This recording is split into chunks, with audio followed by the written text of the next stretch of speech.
हे मोहर प्रशंसा पात्र परमेश्वर नीरव हुओ नाही, कारण लोक माने मो विरुद्ध दुष्टतर मुख और प्रवंचना रूप मुख फिटाई अछंती। सेमाने मिथ्यावादी जिह्वारे मो संगे कथा कही अछंती, आहुरी सेमाने द्वेष वाक्य मते घेरी अछंती और बिना कारण रे मो संगे युद्ध करी अछंती। मो प्रेम पालटे सेमाने मोहर विपक्ष होई अछंती, मात्र मो प्रार्थना रे प्रवृत्त। आउ सेमाने मते मंगल पालटे अमंगल और प्रेम पालटे घृणा प्रतिदान करी अछंती।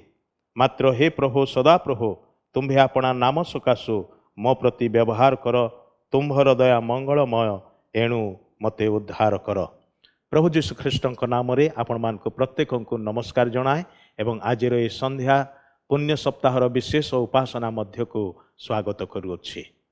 आमने ए दिन मानकरे जदिबा एकत्र हो पारुनाहु प्रभुंक गृहरे, मात्र निज निज घरे रहीकि आमने यही ऑनलाइन उपासना जरिया प्रभुंकर निकटवर्ती हवार सुजोग पाउछु। तेबे आसु प्रिय माने आमने प्रभुंक चरण तले निजको समर्पण करिबा, प्रार्थना करिबा, आज उपासनार भार प्रभुंक हस्तरे देवा। मंगलमय सदा प्रभु तुमर धन्यवाद करुचु, तुम्हें दया अनुग्रह करी आम मानकु पुणी थरे गोटे सुजोग देई अछ। ए पुण्य सप्ताहर प्रतिटी उपासना रे तुम्हें आम मानकर सहवर्ती परमेश्वर हे आसी अछ। आज संध्यारे मध्य तुम्हें आम मानकर एकमात्र मध्यवर्ती परमेश्वर हे आम मानकु कढ़ई नियो। तुमरी आत्मा द्वारा आम मानकु चलाओ। तुमर मनोनीत दासों को आम मानक गहन रे व्यवहार करी वाक्यरु कथा कह। जेते स्थान रे प्रभु तुमर आश्रित लोक माने ए ऑनलाइन यूट्यूब चैनल द्वारा प्रभु उपासना रे जोग दबार भाग नबार प्रभु सुजोग पाई अछंती, से समस्त को तुम्हें आशीर्वाद कर। सब गौरव तुम्हें नियो, जीशुंक नाम रे मागु अछु, आमेन। आसुआ माने प्रभुंकर गौरव करी गोटे गीत बोलिबा एवं प्रभुंकर आराधना करिबा।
Father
सुपादे देवी मोर सर्वस्व राही प्राण प्रेम तुम ढाली दियो सर्वस्व सब मो देवी समर्पी देवी प्रिय जीसु पादे तुम समर्पी देवी।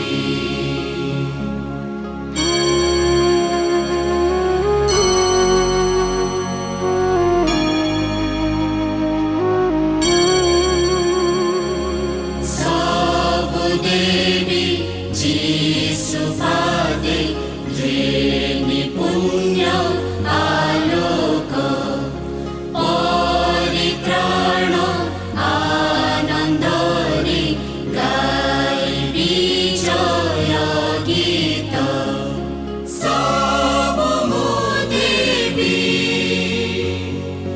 समर्पी देवी प्रिय जीसु पादे तुम समर्पी देवी। ଆଜିର ଧ୍ୟାନ ନିମନ୍ତେ ପବିତ୍ର ଶାସ୍ତ୍ରରୁ ଯେଉଁ ଶାସ୍ତ୍ରାଂଶଟି ମନୋନୀତ କରାଯାଇଛି ଦୁଇଟି ଅଂଶରୁ ମୁଁ ପାଠ କରିବା ପାଇଁ ଯାଉଛି। ପ୍ରଥମଟି ଲୁକଲିଖିତ ସୁସମାଚାର 22 ଅଧ୍ୟାୟ ତାର 1 ପଦରୁ 6 ପଦ ପର୍ଯ୍ୟନ୍ତ ଏବଂ ଦ୍ୱିତୀୟଟି ମାଥ୍ୟୁ ଲିଖିତ ସୁସମାଚାର 26 ଅଧ୍ୟାୟ 14 ପଦରୁ 16 ପଦ ପର୍ଯ୍ୟନ୍ତ। I am going to read two scripture portions from the Bible. First one is taken from Luke chapter 22 verses 1 to 6 and the second reading has been taken from Gospel according to Saint Matthew chapter 26 beginning from verse 14 till end of verse 16. I am reading from Oriya Bible and you may kindly follow your own versions. ପ୍ରଥମଟା ଆମମାନେ ପାଠ କରିବା ଲୁକ ତାହାର 22 ଅଧ୍ୟାୟ 1 ପଦରୁ 6 ପଦ ପର୍ଯ୍ୟନ୍ତ। ନିସ୍ତାର ପର୍ବ ନାମକ ଖବିର ଶୂନ୍ୟ ରୋଟିର ପର୍ବ ନିକଟ ହୋଇ ଆସୁଥିଲା। ଆଉ ପ୍ରଧାନ ଯାଜକ ଓ ଶାସ୍ତ୍ରୀମାନେ କିପରି ତାହାଙ୍କୁ ବିନାଶ କରିପାରନ୍ତି ସେଥିର ଉପାୟ ଖୋଜୁଥିଲେ, କାରଣ ସେମାନେ ଲୋକମାନଙ୍କୁ ଭୟ କରୁଥିଲେ। ସେତେବେଳେ ଦ୍ୱାଦଶଙ୍କ ସଂଖ୍ୟା ମଧ୍ୟରେ ଅନ୍ତର୍ଗତ ଇସ୍କାରିୟତ ନାମକ ଜିହୁଦାଠାରେ ଶୟତାନ ପ୍ରବେଶ କଲା। ଆଉ ସେ ଯାଇ କି ଉପାୟରେ ତାହାଙ୍କୁ ପ୍ରଧାନ ଯାଜକ ଓ ସେନାପତିମାନଙ୍କ ହସ୍ତରେ ସମର୍ପଣ କରିପାରେ ତାହା ସେମାନଙ୍କ ସହିତ ପରାମର୍ଶ କଲା। ସେଥିରେ ସେମାନେ ଆନନ୍ଦିତ ହେଲେ ଓ ତାହାକୁ ଟଙ୍କା ଦେବା ପାଇଁ ଚୁକ୍ତି କଲେ। ଆଉ ସେ ସମ୍ମତ ହୋଇ ଲୋକସମୂହର ଅସାକ୍ଷାତରେ ତାହାଙ୍କୁ ସେମାନଙ୍କ ହସ୍ତରେ ସମର୍ପଣ କରିବା ନିମନ୍ତେ ସୁଯୋଗ ଅନ୍ୱେଷଣ କରିବାକୁ ଲାଗିଲା।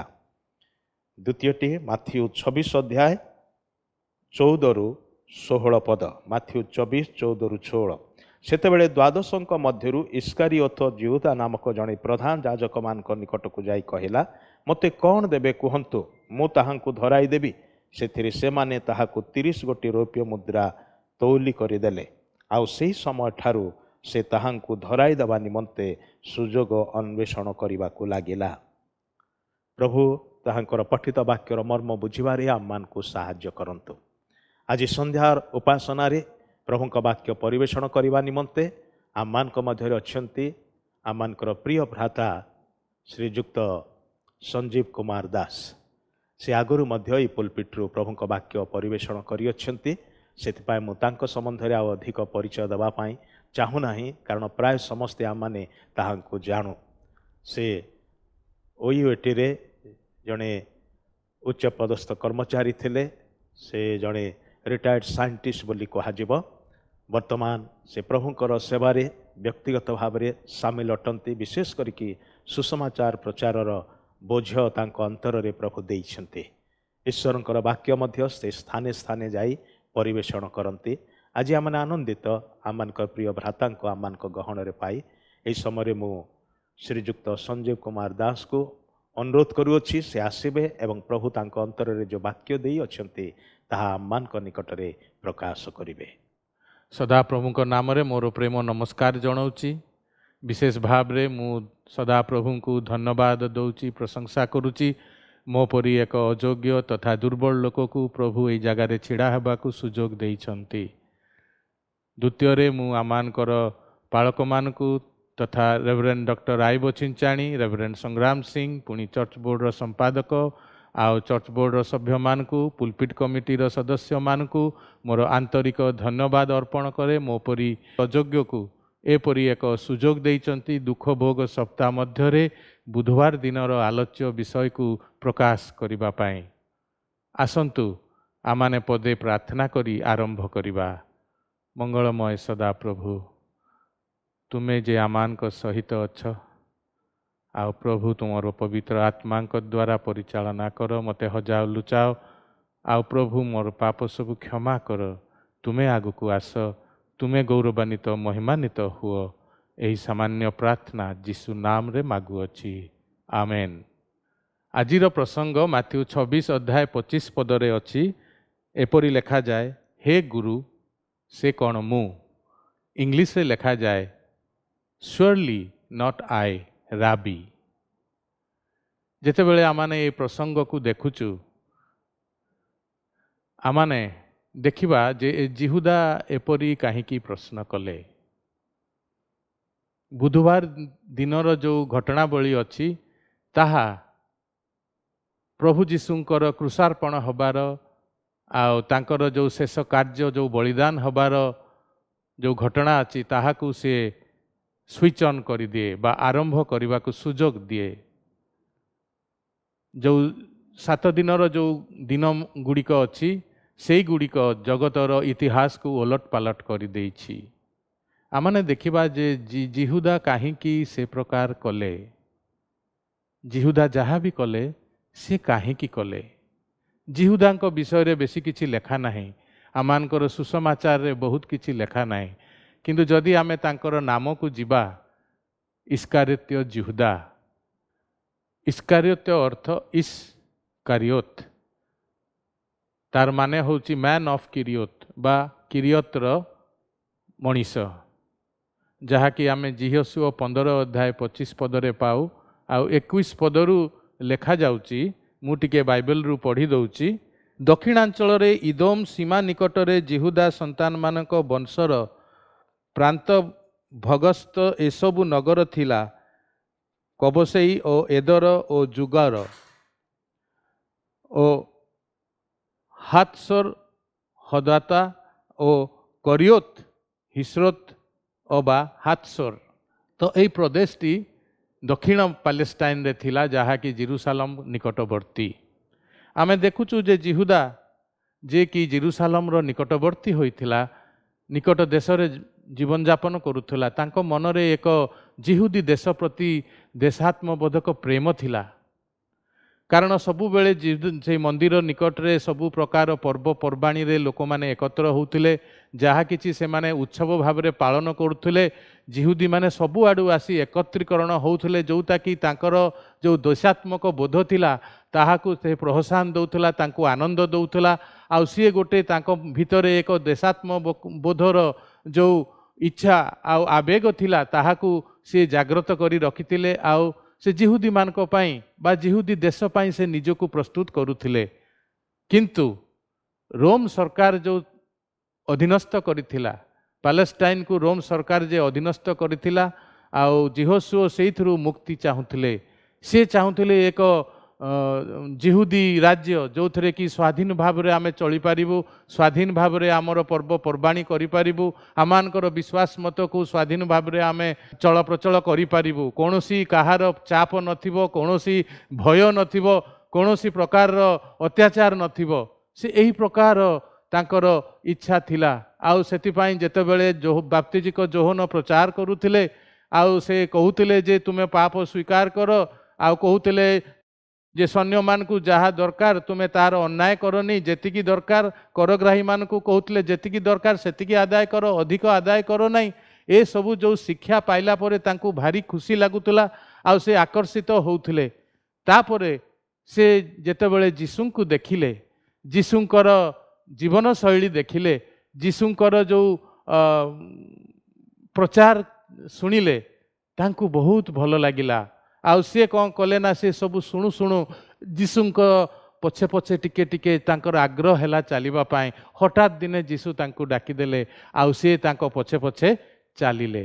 ଆଉ ଯେତେବେଳେ ସିଏ ପ୍ରଭୁ ଯୀଶୁଙ୍କ ସହିତ ଚାଲିଲେ ତାଙ୍କର ଯେଉଁ ଶିକ୍ଷା ଗୁଡ଼ିକ ତାଙ୍କୁ ବହୁତ ଆକର୍ଷଣ କଲା। ଆଉ ସେ ଭାବିଲେ ଯେ ଏଇ ଯେଉଁ ଯୀଶୁ ଯେଉଁ ଶିକ୍ଷା ଦେଉଛନ୍ତି, ଯେପରିକି ତୁମେ ଆପଣା କଟିରେ ସୁନା ନେବ ନାହିଁ, ରୌପ୍ୟ ନେବ ନାହିଁ କି ତମ୍ବା ନେବ ନାହିଁ, ତୁମର ଗାଞ୍ଜିଆରେ କିଛି ରଖିବ ନାହିଁ, ଆଉ ତୁମର ଯେଉଁ ଯାତ୍ରାକୁ ଯାଉଛ କୌଣସି ମୁଣା ନେବ ନାହିଁ କି କୌଣସି ଆଉ ଏକ ଦ୍ୱିତୀୟ ଲୁଗା ନେବ ନାହିଁ କି ଦ୍ୱିତୀୟ ଚଟି ନେବ ନାହିଁ, ତୁମେ କୌଣସି ବିଷୟରେ ଦ୍ୱିତୀୟ ବାଡ଼ି ନେବ ନାହିଁ। କାରଣ ଯେ ଲୋକ ଯେ କାର୍ଯ୍ୟକାରୀ ଆପଣାର ସେ ମୂଲ୍ୟ ପାଇବ, ସେ ଖାଦ୍ୟ ପାଇବ। ଏଇ ଯେଉଁ ଶିକ୍ଷା ଗୁଡ଼ିକ ସେ ଶୁଣିଲେ ତାଙ୍କୁ ବହୁତ ଆକର୍ଷଣ ଲାଗିଲା। ସେ ପ୍ରଭୁ ଯୀଶୁଙ୍କ ପଛେ ପଛେ ଗଲେ। ବାଃ, ଏଇ ତ କେତେ ବଢ଼ିଆ ଶିକ୍ଷା, ଏଇ ପ୍ରକାର ରାଜ୍ୟ ତ ମୋର ଦରକାର। ତାପରେ ଆଗକୁ ବଢ଼ିଯାଇ ସେ ଦେଖିଲେ ଯେ ପ୍ରଭୁ ଯୀଶୁଙ୍କର ଏକ ନୂତନ ଭାବରେ ସେ ଶିକ୍ଷା ଦେଉଛନ୍ତି, ନୂତନ ବିଚାରଧାରା ତାଙ୍କର, ନୂତନ ଚିନ୍ତାଧାରା। ଆଉ ସେ କ'ଣ କରୁଛନ୍ତି ଯେ ସେ ଭାବୁଛନ୍ତି ଏଇ ଯେଉଁ ଯୀଶୁଙ୍କ ସହିତ ଚାଲିଲେ ଏହା ଏକ ନୂତନ ଆନ୍ଦୋଳନ ହେବ, ଯାହାକି ରୋମୀୟ ସରକାରକୁ ଉତ୍ପାଟନ କରିବାକୁ, ରୋମ ସରକାରକୁ ବାଧା ଦେବାକୁ ଏହା ସାହାଯ୍ୟ କରିବ। ସେଥିପାଇଁ ସେ ଯୀଶୁଙ୍କ ପଛେ ପଛେ ଚାଲିଲେ। ଆଉ ଯୀଶୁଙ୍କର ଯେଉଁ ଶିକ୍ଷା ଗୁଡ଼ାକ ଥିଲା ଯେ ଆତ୍ମାରେ ଦିନହୀନ ଲୋକେ ଧନ୍ୟ, ଆହୁରି କେତେ ଗୁଡ଼ିଏ ଶିକ୍ଷା ଅଛି ଯେ ଯେଉଁମାନେ ଶୋକାକୁଳ ଲୋକ ଧନ୍ୟ, କାରଣ ସେମାନଙ୍କୁ ସାନ୍ତ୍ୱନା ମିଳିବ। ଆଉ ଯେଉଁମାନେ ନମ୍ର ଲୋକ ସେମାନେ ପୃଥିବୀର ଅଧିକାରୀ ହେବେ। ଏଇଟା ତାଙ୍କ ମନରେ ପଶିଗଲା, ପୃଥିବୀର ଅଧିକାରୀ ହେବା ନମ୍ର ଲୋକମାନେ। ଆଉ ମଧ୍ୟ ପୁଣି ଯେଉଁମାନେ ଧାର୍ମିକତା ନିମନ୍ତେ କ୍ଷୁଧିତ ତୃଷିତ ସେମାନେ ପୂର୍ଣ୍ଣ ହେବେ। ଏପରି ଶିକ୍ଷା ଗୁଡ଼ିକ ଶୁଣୁ ଶୁଣୁ ସେ ଆକର୍ଷିତ ହୋଇ ଯୀଶୁଙ୍କ ପଛେ ପଛେ ଚାଲିଲେ। ଆଉ ସେଠି ପୁଣି ପ୍ରଭୁ କହିଲେ ଯେଉଁ ହୃଦୟ ଶୁଦ୍ଧ ପବିତ୍ର ହୃଦୟ ସେ ଈଶ୍ୱରଙ୍କୁ ଦେଖିବ। ସେ ମନ୍ଦିରରେ ଯେତେବେଳେ ସେଲିବ୍ରେସନ୍ ହେଉଥିଲା, ଉତ୍ସବ ପାଳନ ହେଉଥିଲା, ସେତେବେଳେ ସେ ଈଶ୍ୱରଙ୍କୁ ଦେଖିପାରୁନଥିଲେ। କିନ୍ତୁ ପ୍ରଭୁଙ୍କ ଶିକ୍ଷାରେ ଶୁଦ୍ଧ ଚିତ୍ତ ଲୋକେ ଧନ୍ୟ, କାରଣ ସେମାନେ ଈଶ୍ୱରଙ୍କ ଦର୍ଶନ ପାଇବେ। ବହୁତ ସୁନ୍ଦର ତାଙ୍କୁ ଲାଗୁଥିଲା। ତାପରେ ସେ ଶୁଣିଲେ ପ୍ରଭୁ କହିଲେ ଯେ ନରହତ୍ୟା କରିବ ନାହିଁ, ବ୍ୟଭିଚାର କରିବ ନାହିଁ, ଆଉ ତୁମେ ଛାଡ଼ପତ୍ର ଦେବ ନାହିଁ। ଏସବୁ ଶିକ୍ଷା ଗୁଡ଼ିକ ତାଙ୍କୁ ବହୁତ ଖୁସି ଲାଗୁଥିଲା, କାରଣ ସେ ଦେଖୁଥିଲେ ରୋମ ସରକାରରେ ସେଇ ପ୍ରକାର ବ୍ୟଭିଚାର ହେଉଥିଲା, ଜବରଦସ୍ତି ହେଉଥିଲା, ଲୋକମାନଙ୍କୁ କ'ଣ ନାହିଁ କ'ଣ କରାଯାଉଥିଲା, ସେମାନଙ୍କୁ ଧାର୍ମିକତା ନିମନ୍ତେ ତାଡ଼ନା କରାଯାଉଥିଲା। ଆଉ ସେ ଦେଖୁଥିଲେ, ଆଉ ସେ ଅତିଷ୍ଠ ହୋଇଯାଇଥିଲେ। ପ୍ରଭୁଙ୍କ ଶିକ୍ଷାରେ ସେ ଗୋଟେ ନୂତନ ଆଶା ପାଇଲେ। ତାଙ୍କର ଯେଉଁ ଆବେଗ ଥିଲା, ତାଙ୍କର ଆବେଗକୁ ପ୍ରୋତ୍ସାହନ ମିଳିଲା। ଆଉ ସେ ପଛେ ପଛେ ଗଲେ। ପ୍ରଭୁ ଯୀଶୁ ପୁଣି କହିଲେ, ତୁମେ ଆସନ୍ତା କାଲି ପାଇଁ ଚିନ୍ତା କର ନାହିଁ। ଆକାଶର ପକ୍ଷୀ ଗୁଡ଼ିକୁ ଦେଖ, ସେମାନେ ବୁଣନ୍ତି ନାହିଁ କି କାଟନ୍ତି ନାହିଁ। ଆଗାମୀ କାଲିର ଚିନ୍ତା ସେ କାଲି ନିଜେ କରିବ, ତୁମକୁ କରିବା କିଛି ଦରକାର ନାହିଁ। ଏଇସବୁ ଯେଉଁ ଚିନ୍ତାଧାରା ଗୁଡ଼ିକ, ଶିକ୍ଷା ଗୁଡ଼ିକ ତାଙ୍କ ମାନସ ପଟରେ ଆସିଲା। ଆଉ ଇସ୍କାରିୟତ ଯିହୁଦା ପୁରା ପ୍ରଭୁଙ୍କ ଆଡ଼ର ହେଇଗଲେ। ସେ ତାଙ୍କର ଆକର୍ଷିତ ହେଇଗଲେ, ପ୍ରଭୁଙ୍କ ପଛେ ପଛେ ଚାଲିଲେ। ଆଉ ସେ ସବୁବେଳେ ଭାବୁଥିଲେ ଏକ ନୂତନ ରାଜ୍ୟ ସୃଷ୍ଟି ହେବ, ଏକ ଯିହୁଦୀ ରାଜ୍ୟ ସୃଷ୍ଟି ହେବ। ଏ ରୋମ ସରକାରକୁ ଆମମାନେ ଉତ୍ପାଟନ କରିଦେବା, ଆମମାନେ ତାଙ୍କୁ ବାହାର କରିଦେବା। ଆଉ ସେଥିପାଇଁ ସେ ପ୍ରଭୁଙ୍କ ସହିତ ସେ ଚାଲିଲେ। ତାପରେ କ'ଣ ହେଲା? ତାପରେ ତାଙ୍କ ମନରେ ଯେତେବେଳେ ସେ ପ୍ରଭୁଙ୍କ ପଛେ ପଛେ ଚାଲିଲେ, ଅଲଗା ଶିଷ୍ୟମାନଙ୍କ ପରି ତାଙ୍କ ମନରେ ମିକ୍ସଡ ଫିଲିଙ୍ଗସ୍ ବା ମିଶ୍ରିତ ଚିନ୍ତାଧାରାରେ ସେ ଯାଉଥିଲେ। ଦେଖିବା କ'ଣ ହେଉଛି ଆଗକୁ, ଆଗରେ କେମିତି କ'ଣ ପ୍ରଭୁ ଯୀଶୁ କରିବେ, ତାପରେ ଆମର ସେଇ ରାଜ୍ୟଟି ଆସିବ କି ନାହିଁ, କେମିତି ଆମେ ରୋମ ସାମ୍ରାଜ୍ୟ ବିରୁଦ୍ଧରେ ଆମମାନେ ଲଢ଼େଇ କରିବା, ଆମମାନଙ୍କର ଆନ୍ଦୋଳନ କିପରି ସଫଳ ହେବ, ଏହିସବୁ ଚିନ୍ତାଧାରାରେ ସିଏ ପ୍ରଭୁଙ୍କ ପଛେ ପଛେ ଯାଉଥିଲେ। ହେଲେ ସେ ଦେଖିଲେ ଯେ ପ୍ରଭୁଙ୍କୁ ପଛେ ପଛେ ଯାଉ ଯାଉ ପ୍ରଭୁ ତାଙ୍କୁ କହିଲେ, ତୁମେ ଏଇ ଟଙ୍କା ଥଳିଟା ତୁମେ ଧର। ସେ ଗୁରୁତ୍ୱ ପାଇଲେ, ତାଙ୍କୁ କିଏ ଜଣେ ଭରସା କଲା। ତାଙ୍କ ମନ ଆନନ୍ଦିତ ହେଲା। ଆରେ ମୁଁ ଜଣେ ଗୁରୁତ୍ୱପୂର୍ଣ୍ଣ ଲୋକ। ଏଇ ଯେଉଁ 12 ଜଣ ଶିଷ୍ୟ ଆମେ ଅଛୁ, ମୋର ଗୋଟେ ଭଲ ପୋଷ୍ଟଟେ ଅଛି, ମୁଁ ଗୁରୁତ୍ୱପୂର୍ଣ୍ଣ, ମୋତେ ସମସ୍ତେ ଭରସା କରୁଛନ୍ତି। ପ୍ରଭୁ ଯୀଶୁ ବି କେବେ କିଛି କୁହନ୍ତି ନାହିଁ। ଯେତେବେଳେ ତାଙ୍କର ଭୋଜନ ପାଇଁ ଦରକାର ହୁଏ ସେ ସମସ୍ତେ ଜିହୁଦାକୁ ଆସି ପଇସା ମାଗନ୍ତି, ଆମେ କିଛି କିଣି ଆଣିବା। ତେଣୁକରି କେହି କିଛି ପଚାରନ୍ତି ନାହିଁ, କେତେ ବଳିଲା, କ'ଣ ଅଛି କ'ଣ ନାହିଁ, କେହି ପଚାରନ୍ତି ନାହିଁ। କାହିଁକି? କାରଣ ପ୍ରଭୁ ଯୀଶୁ ମଧ୍ୟ ହିସାବ ମାଗନ୍ତି ନାହିଁ। ଯେତେବେଳେ କୌଣସି ଦରିଦ୍ରମାନଙ୍କୁ ଦେବାକୁ ପଡ଼ୁଥାଏ, ଯେତେବେଳେ ପର୍ବପର୍ବାଣୀରେ ଶିଷ୍ୟମାନଙ୍କ ପାଇଁ କ'ଣ କ୍ରୟ କରିବାକୁ ଦରକାର ହୁଏ ପର୍ବ ପାଳନ କରିବା ପାଇଁ, ସେ ଜିହୁଦାକୁ କୁହନ୍ତି, ଜିହୁଦା ତୁମେ ସେ ଥଳିରୁ ତୁମେ ଦିଅ।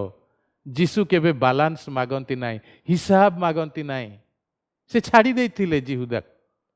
ଆଉ ଯୋହନ ଲେଖନ୍ତି ସିଏ ଗୋଟେ ଚୋର, ସେ ସେଥିରୁ ଚୋରି କରୁଥିଲା, ତାର ମନ ଯେବେ ଚାହୁଁଥିଲା ସେ ସେଠୁରୁ ନେଉଥିଲା। କେତେବେଳେ ଲୋଭ ପଶିଲା? କାରଣ ଲେଖାଯାଏ ଲୁକ 8:3 ସେତେବେଳେ କ'ଣ ହୁଏ ନା, ଅଳ୍ପ ଅଳ୍ପ ଧନ ଲୋକମାନେ ତାଙ୍କୁ ଦଉଥିଲେ। ତାପରେ କ'ଣ ହେଲା, ମଗଦଲିନୀ ମରିୟମ ଯାହାଙ୍କ ଠାରୁ 7 ଭୂତ ଛାଡ଼ିଗଲା, ସେ ତାଙ୍କର ସମ୍ପତ୍ତି ଦେଇଦେଲେ। ଜୋଆନା ଯିଏକି ଥୁଜାଙ୍କର ସ୍ତ୍ରୀ, ଥୁଜା କିଏ? ଯିଏକି ହେରୋଦଙ୍କର ଘରର ଦାୟିତ୍ୱରେ ଅଛନ୍ତି, ସେ କେଡ଼େ ବଡ଼ ଲୋକ, ଆଜିକା ଦିନରେ ସିଏ ଜଣେ IAS ଅଫିସର ହେଇଥିବେ, ସିଏ ତାଙ୍କର ସମ୍ପତ୍ତି ଦିଅନ୍ତି। ଆଉ ସେତେବେଳକୁ ସେଇ ଟଙ୍କା ଥଳିଟା ବହୁତ ହେଇଯାଏ। ଆଉ ଲୋଭ ସମ୍ଭାଳି ପାରିଲେ ନାହିଁ, ଜିହୁଦା ଆଉ ଲୋଭ ସମ୍ଭାଳି ପାରିଲେ ନାହିଁ। ସେତେବେଳେ ତାଙ୍କ ନିଜ ପାଇଁ ଯାହା ଦରକାର ହୁଏ ସେଥିରୁ ନେଇଯାଏ। କେହି ତ କିଛି କହୁନାହାନ୍ତି, ମୁଁ ଯାହା କରିବି ସେଇଆ। ଆଉ ତେଣୁକରି ତାଙ୍କୁ ଗୋଟେ କ୍ଷମତା ପ୍ରାପ୍ତ ଏକ ପଦବୀ ମିଳିଯାଇଛି। ଆଉ ସେଥିପାଇଁ ସେ ମନ ଇଚ୍ଛା କରୁଥିଲେ। ଏଇଠି ଲୋଭ ପ୍ରବେଶ କଲା। ତାପରେ କ'ଣ ହେଲା ନା, ଆସ୍ତେ ଆସ୍ତେ ସେ କ'ଣ କରୁଥିଲେ ନା, ପ୍ରଭୁ ଯୀଶୁଙ୍କର ଯେଉଁ ବିଜନେସ୍ ଆଫେୟାର୍ସ ଆମେ କହିବା, ତାଙ୍କର ଯେଉଁ ବାଣିଜ୍ୟର ଯେଉଁ କଥାବାର୍ତ୍ତାର ସିଏ ଦାୟିତ୍ୱରେ ଥିଲେ। ତାଙ୍କ ପାଖରେ ସେଇ ପ୍ରତିଭା ଥିଲା, ଟ୍ୟାଲେଣ୍ଟ ଥିଲା। ସେ ଜଣେ ଶିକ୍ଷିତ ଲୋକ, ସେ ହିସାବ କିତାବ କରି ଜାଣିଛନ୍ତି, ଟଙ୍କା ନେବା ଦେବା ଏସବୁ ସେ ଭଲ ଜାଣିଛନ୍ତି। ଆଜି ଆମମାନଙ୍କ ଚର୍ଚ୍ଚରେ ଅନେକ କମର୍ସ ପିଲାମାନେ ଅଛନ୍ତି, ସେମାନେ ବୁଝିପାରନ୍ତି କେତେ ଟଙ୍କା କେଉଁଠି ଖର୍ଚ୍ଚ କରିବା, କେମିତି କରିବା। ଆଉ ଇସ୍କାରିୟତ ଜିହୁଦା, ସେ ତାଙ୍କ ମନ ଭିତରେ ସେ କରିଦେଉଥିଲେ। ଆଉ ସେ ଅତି ବିଚକ୍ଷଣ ଥିଲେ ସେଥିରେ। ଆଉ ଯେହେତୁ ଯୀଶୁ ତାଙ୍କୁ କିଛି କହୁନଥିଲେ, ଅଲଗା ଶିଷ୍ୟମାନେ ଯଦି ବା ଜାଣୁଥିଲେ ତାଙ୍କୁ କିଛି କହୁନଥିଲେ। ତେବେ କ'ଣ ତାଙ୍କର ହେଲା? କାହିଁକି ଯୀଶୁଙ୍କ ପ୍ରତି ତାଙ୍କର ଏପରି ମନୋଭାବ ହେଲା? ସେ କାହିଁକି ଭୁଲ ବୁଝାମଣାରେ ପଡ଼ିଗଲେ? ସେ କାହିଁକି ପ୍ରଭୁ ଯୀଶୁଙ୍କୁ ପ୍ରତାରଣା କଲେ? এই ବୁଧବାରକୁ କୁହାଯାଏ ସ୍ପାଇ ୱେଡନେସଡେ। ସ୍ପାଇ ୱେଡନେସଡେ ଅର୍ଥ ଗୋଟେ ଗୁପ୍ତଚର ଯେପରି ଗୁପ୍ତ ଭାବରେ ସେ ବିଶ୍ୱାସଘାତକତା କରେ, ସେହି ପ୍ରକାର ଜିହୁଦା ମଧ୍ୟ ପ୍ରଭୁଙ୍କୁ ନ ଜଣାଇ, ପ୍ରଭୁଙ୍କୁ କିଛି ନ କହି ସେ ତାଙ୍କର କାର୍ଯ୍ୟ କରି ଚାଲିଲେ। ସେ ଯାଇ ଦେଖା କଲେ, ସେଇ ଶାସ୍ତ୍ରୀମାନଙ୍କୁ ଦେଖା କଲେ, ମୋତେ ତୁମେ କେତେ ପଇସା ଦେବ, ମୁଁ ତୁମକୁ ଧରେଇ ଦେବି। କ'ଣ ହେଲା ନା, ଶାସ୍ତ୍ରୀମାନେ ସୁଯୋଗ ଖୋଜୁଥିଲେ ପ୍ରଭୁ ଯୀଶୁଙ୍କୁ କେଉଁ ସମୟରେ ତାଙ୍କୁ ବିନଷ୍ଟ କରିବେ, କେମିତି ତାଙ୍କୁ ଧରେଇ ଦେବେ। ସେମାନେ ଚେଷ୍ଟା କରୁଥିଲେ ଯେ ପର୍ବ ସମୟରେ କିଛି କରିବା ନାହିଁ, ଲୋକମାନେ ଉତ୍ତ୍ୟକ୍ତ ହେବେ, ସେ ଅପେକ୍ଷା କରିଥିଲେ। ସେମାନେ ଯେଉଁ ସୁଯୋଗ ଖୋଜୁଥିଲେ, ଆଉ ଜିହୁଦା ଯାଇ ତାଙ୍କୁ ସେଇ ସମୟରେ ସେଇ କଥାଟି କହିଲା, ମୋତେ କେତେ ଧନ ଦେବ? ସେମାନେ ତାଙ୍କୁ 30ଟି ରୌପ୍ୟ ମୁଦ୍ରା ତଉଲିକିରି ଦେଲେ। ଆଉ ଜିହୁଦା ତାଙ୍କୁ କଥା ଦେଲେ ଯେ ମୁଁ ତାଙ୍କୁ ଧରେଇ ଦେବି। ଜିହୁଦାଙ୍କ ମନରେ କାହିଁକି ଏ ପ୍ରକାର ଆସିଲା? କାହିଁକି ସେ ଗୁପ୍ତ ଭାବରେ ଏ ପ୍ରକାର କଲେ? ପ୍ରଥମ କଥା, ଯେତେବେଳେ ସିମୋନ ଫାରୁସିଙ୍କ ଗୃହରେ ଆଉ ସେ ମରିୟମ ତାଙ୍କର ତୈଳ, ସୁବାସିତ ମଧୁର ତୈଳ ଦେଲେ, ସେତେବେଳେ ଇସ୍କାରିୟତ ଜିହୁଦା କହିଲେ, ଇତି ଟଙ୍କା କାହିଁକି ନଷ୍ଟ ହେଲା? ଦରିଦ୍ରମାନଙ୍କୁ ଦେବା କଥା। ସେତେବେଳେ ଯୀଶୁ ତାଙ୍କୁ ଅନୁଯୋଗ କଲେ, ଦରିଦ୍ରମାନେ ତୁମ ସହିତ ସବୁବେଳେ ଅଛନ୍ତି, କିନ୍ତୁ ମୁଁ ତୁମ ସହିତ ରହୁନାହିଁ। ସେ ଯାହା କରିଛି ଉତ୍ତମ ବିଷୟ କରିଛି। ମୋର ଶରୀରକୁ ବଳିଦାନ ହେବା ପାଇଁ ସେ ମୋତେ ମଖେଇ ଦେଇଛି। ଆଉ ଯେଉଁଠି ଯେଉଁଠି ସୁସମାଚାର ପ୍ରଚାର ହେବ, ୟାଙ୍କ ବିଷୟରେ କୁହାଯିବ। ଏଇ ଯେଉଁ ସମସ୍ତଙ୍କ ସାମ୍ନାରେ, ବିଶେଷ କରି ଗୋଟେ ନାରୀ ସାମ୍ନାରେ ପ୍ରଭୁ ଯୀଶୁ ଜିହୁଦାକୁ ଅନୁଯୋଗ କଲେ, ତାଙ୍କ ମନରେ କ୍ରୋଧ ଜନ୍ମିଲା। ତାଙ୍କ ମନରେ କ୍ରୋଧ ଜନ୍ମିଲା। ଏଇଟା ହେଲା ପ୍ରଥମ ବିଷୟ। द्वितीय विषय कौन तांको मनरे लोभ आसिला जेतेबेले अधिक पैसा आसिला से लोभासक्त हेई सेथुरु तांकर मन जहाँ चाहिला से ता नेले। तृतीय कथा कौन होची जे से देखिले आस्ते आस्ते प्रभु जीशुंकर शिक्षा आउ तांकर जो जीवन शैली तांकर जो हृदयर जो भाव अच्छी हृदयर जो इच्छा अच्छी ता विरुद्धाचरण करुची।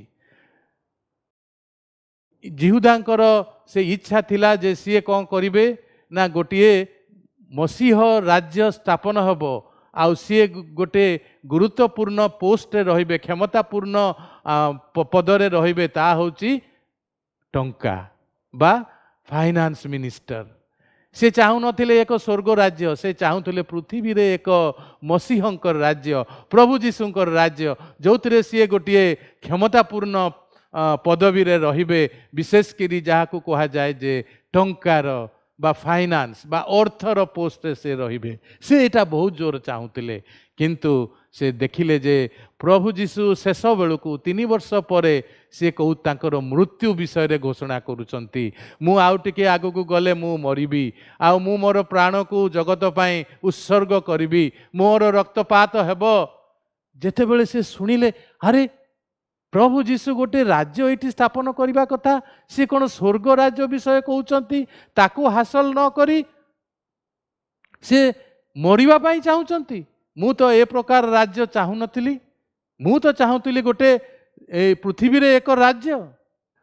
तेणुकरी तांको मनरे क्रोध आसिला तांको मनरे विमुख भाव आसिला जीशु को विरुद्ध रे जीवाकू इच्छा प्रकाश हैला। किंतु देखिबा जिहुदांकर कौन भल जिनस थिला से सबुठारो शिक्षित लोक थिले। जिहुदा सबुठारो शिक्षित लोक थिले। सी गोटे बहुत गुरुत्वपूर्ण जगार थिले जेरूसालेम पाखे थिले जोठी सबु किछि कार्य होउथला गोटे गाँव रे नथिले। जिहुदी मानकर समावेश स्थली रे थिले प्रार्थनार स्थली रे थिले गोटे बढ़िया जगार थिले शिक्षित जगार थिले लोक माने आसी सेठारे रुंड होउथिले सेई गुडा देखिकी से बहुत किछि शिखि पारि थांते। से जानी पारुथिले जे ईश्वर को केमिति उपासना करबा को हबो। अन्य माने पितर जोहन जाकुब एमाने गालिली प्रदेश थिले से माने जानती नाही से माने माछ धरिबा जानती किंतु जिहुदा जाने ईश्वर को केमिति उपासना करबा को हबो। तापरे से अनेक गुडी आश्चर्य कर्म देखिले प्रभु जीशु आश्चर्य कर्म गुड़िक कले ताहा से देखिले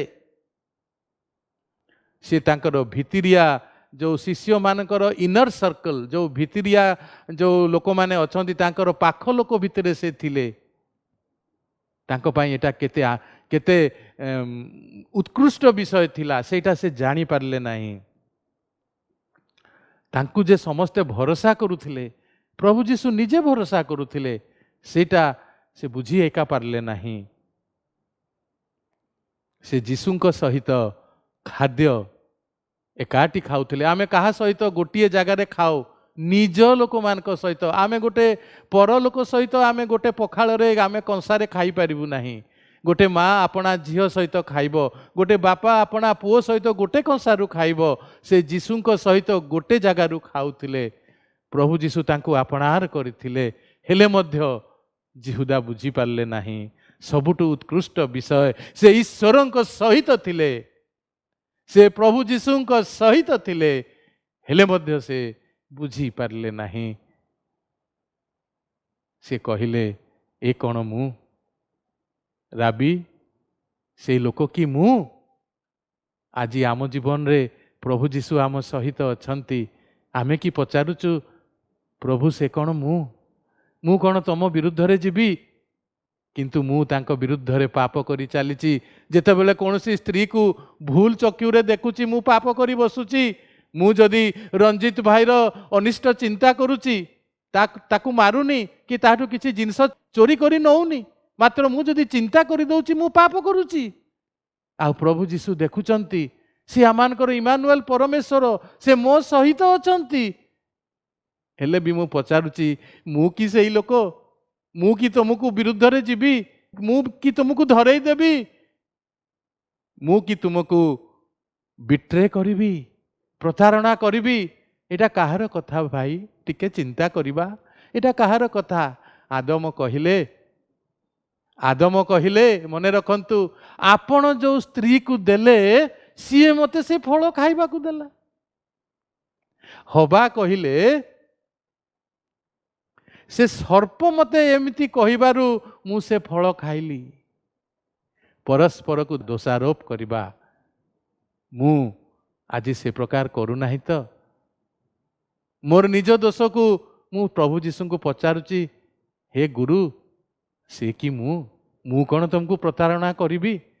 ଆଜିର ଦିନରେ ଆମେ ନିଜକୁ ଶିକ୍ଷା ଦେବା, ଆଜି ମୁଁ କ'ଣ କରୁଛି, କେଉଁ ସ୍ତରରେ ଅଛି? ମୁଁ କ'ଣ ଯୀଶୁଙ୍କୁ ପ୍ରତାରଣା କରୁଛି?